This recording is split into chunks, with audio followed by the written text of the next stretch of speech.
जय हिंद साथियों, स्वागत है आपके अपने प्यारे यूट्यूब चैनल आजा अकेडमी मोटिवेटर में। साथियों, जैसा कि आप जानते हो, यूपी पुलिस एग्ज़ाम का जो मेला चल रहा है, आज इस मेले का 25वां दिन 30वां दिन है, यानी 25 तारीख है।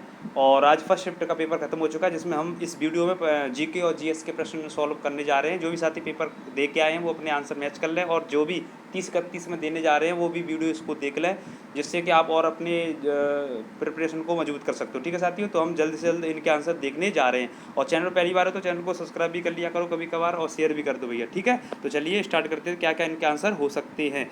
113 प्रश्न कह रहा है कि सितंबर 2016 को समाप्त तिमाही में भारत की जो है सकल घरेलू उत्पादन जीडीपी में कितनी वृद्धि हुई। तो देखो 16 का पूछा और 24 चल रही है, 8 साल पुराना, बताओ। उल्टा सीधा क्वेश्चन पूछा है, तो इसका आंसर डी होगा। इसके बाद कह रहा है सूर्य का प्रकाश पृथ्वी पर कितना समय लेता है, तो 8 मिनट 20 सेकंड, सी ऑप्शन सही है। इसके बाद 115 कह रहा है कि भारतीय संविधान सरकार की संसदीय प्रणाली का प्रावधान करती है। तो ये प्रणाली किस देश से ली गई है, तो ये ली गई है यूके, यूनाइटेड किंगडम से। 116 प्रश्न कह रहा है एमपीसी का पूर्ण नाम क्या है, तो monetary policy committee, D option. इसके बाद 117 प्रश्न कह रहा है विनय पिटक पुस्तक किससे संबंधित है। साथियों, ये बौद्ध संघ के नियम से संबंधित है। इसके बाद 118 प्रश्न कह रहा है जीडीपी के डाटा गणना और जारी करने के लिए भारतीय संगठन जिम्मेदार है। तो ये है इसका आंसर जो है एनएसओ, यानी राष्ट्रीय सांख्यिकी कार्यालय। इसके बाद 119 प्रश्न कह रहा है कौन सा रूसी लेखक मनोवैज्ञानिक उपन्यास क्राइम एंड पनिशमेंट लेखन के लिए प्रसिद्ध है, तो जिसका आंसर सी होगा, यानी दोस्तोवस्की। इसके बाद 120 लाओस की राजधानी, तो वियतनाम, डी ऑप्शन सही है। इसके बाद 121 प्रश्न कौन सा संगठन राष्ट्रों में सुचारू और पूर्वानुमानित व्यापार के लिए जिम्मेदार है, तो WTO। ठीक है साथियों, इसके बाद यानी ये ऑप्शन इसका सही है। इसके बाद 122 प्रश्न कह रहा है कि भारत में मोबाइल फ़ोन पर कितना जीएसटी दर लगती है, तो 12%। और अगला प्रश्न कह रहा है जीएसटी परिषद में कितने सदस्य होते हैं, तो साथियों 33 सदस्य होते हैं, बी ऑप्शन का सही है। इसके बाद कह रहा है 124 प्रश्न अनुसंधान का पहला चरण क्या है, तो साथियों समस्या की पहचान करना, सी ऑप्शन। इसके बाद कह रहा है 18 वर्ष से कम आयु के व्यक्ति के सभी अधिकार क्या कहलाते हैं, तो बाल अधिकार कहलाते हैं, ये ऑप्शन। इसके बाद सूक्ष्म सिंचाई कब शुरू की गई, तो साथियों ये जनवरी 2016 में, सी ऑप्शन। इसके बाद 127 कह रहा है सोशल मीडिया पर TVT का क्या अर्थ होता है, तो इसका अर्थ होगा throwback Thursday, C option सही होगा। इसके बाद 128वां प्रश्न कह रहा है CRISPR Cas9 प्रौद्योगिकी का उपयोग किसके लिए किया जाता है, तो ये साथियों जीन के लिए, ए ऑप्शन इसका सही होगा। इसके बाद कह रहा है कि राष्ट्रीय समुद्री दिवस 2024 की जो थीम है वो क्या है, तो भविष्य को नेविगेट करना और सुरक्षा पहले, ये इसका ए ऑप्शन सही होगा, ये थीम है इसकी। इसके बाद अगला प्रश्न नंबर 130 कह रहा है कि पूर्व परीक्षण सम्मेलन का मुख्य लक्ष्य क्या है, तो इसका आंसर जो है वो भी सही होगा, परीक्षण की तैयारी और निपटारा विकल्प पर चर्चा करने के लिए। ठीक, और 131 में कह रहा है खाली जगह सोशल मीडिया जैसे इलेक्ट्रॉनिक साधनों या तरीकों के उपयोग के माध्यम से डराने, धमकाने और उत्पीड़न करने, बदनाम करने या किसी अन्य प्रकार के मानसिक पतन का कार्य है, तो ये आपका जो आंसर होगा ये साइबर धमकी, डी ऑप्शन इसका सही होगा। 132वां प्रश्न कह रहा है कि भविष्य की वैश्विक अर्थव्यवस्थाओं को आकार देने में आर्टिफिशियल इंटेलिजेंस की क्या भूमिका होती है, तो इसका जो आंसर है वो बी ऑप्शन होना चाहिए इसका, यानी नवाचार, उत्पादकता और आंतरिक विकास प्रेरित करना। ठीक, इसके बाद 133 वर्ष का भारत में महात्मा गांधी के नेतृत्व में सत्याग्रह का पहला सफल उदाहरण था, तो पहला सत्याग्रह भारत में 1917 में हुआ था, बिहार के चंपारण में, डी ऑप्शन।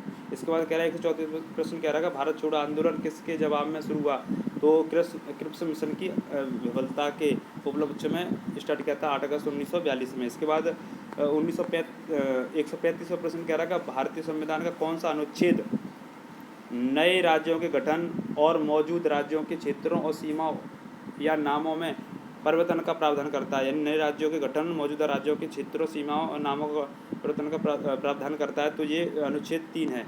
इसके बाद 136वां प्रश्न कह रहा है रबी की फसलें सर्दियों में अक्टूबर से दिसंबर तक बोई जाती हैं और गर्मियों में अप्रैल से मई तक काटी जाती हैं, बी ऑप्शन सही होगा। इसके बाद 37वां प्रश्न कह रहा है कि भारत में राष्ट्रीय सुरक्षा गार्ड का उद्देश्य क्या है, तो इसका जो है उद्देश्य है? सी ऑप्शन आतंकवाद विरोधी और अपहरण विरोधी अभियान चलाना। ठीक, इसके बाद 138 प्रश्न क्या कह रहा है कि निम्नलिखित में से कौन सा पदार्थ मुख्य रूप से अम्लीय वर्षा के लिए जिम्मेदार होता है? तो SO2 यानी सल्फर डाइऑक्साइड।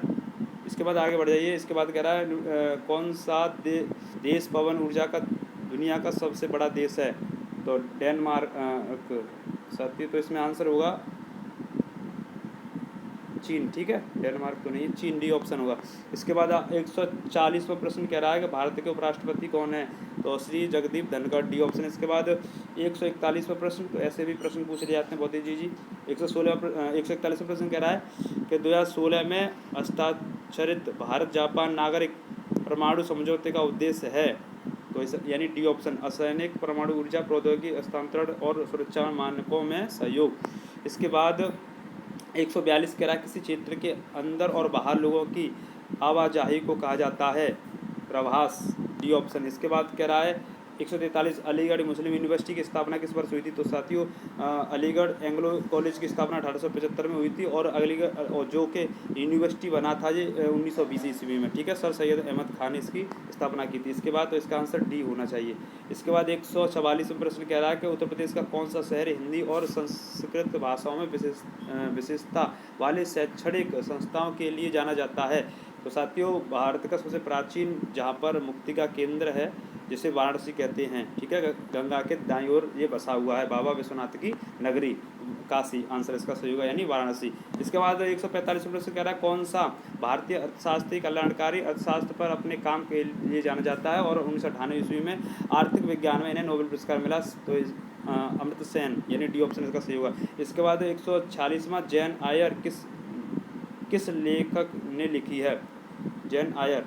तो साथियों इसका जो आंसर जो होगा हमारा राइट आंसर, तो इसका आंसर साथियों इसका आंसर जो है ए हो सकता है। ठीक है, देख लेना जैसे भी हो। इसके बाद ट्वीट एक क्या है? तो चैट बॉक्स, डी ऑप्शन। और 148 में अगर भारतीय लिपिलेख दर्रा किस देश के साथ साझा करता है? तो साथियों लिपिलेख दर्रा चीन और भारत और नेपाल से रिलेटेड होता है, तो इसका आंसर ए ऑप्शन।